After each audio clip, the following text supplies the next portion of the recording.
салому дуруди бепоён ба кулли ҳамватанони азиз. Шабатон ба хайру шодӣ бошад. ҳамватанони азиз, ҳамаи шумо дидед, касое ки тамошо кардед, чӣ хеле ки Нурулло Алиев ғолибиятро ба даст оварданд. Рости вақте якум раунд буд, захват қапидагӣ буд, охири якум раунд ба Кирилл. ман рости вақте тамошо кардан натонистам бовар кунед, дилам зад, гуфтам ами акай Нурулло зебоӣ метиҳад. аллоҳ шоҳид аст, бовар кунед, ман дилам зад, рангом кам, бовар кунед.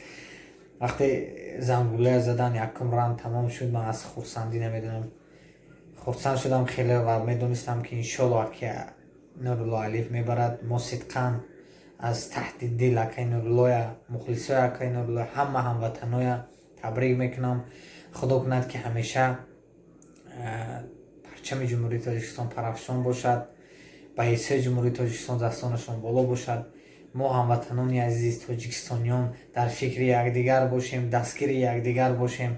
худо хоҳад иншоалло обод мешавем, дуогӯи якдигар бошем. тоҷикистон ба пеш, худо сарҷам бошем. тоҷикистон ободу зебо мисли ҳозира ҳамеша сулҳу салом бошад. инчунин дар давлати ҳамсояи Афғонистон худо сулҳа пойдор кунад. тоҷикистониёни рӯи дунё ҳамеша дар амони алло бошанд. тоҷикистон ба пеш, тоҷикони дунё ба пеш. чӣ хеле ки Аки Баҳриддин мегӯяд. худатонро эҳтиёт кунед, дуогӯи мо бошед.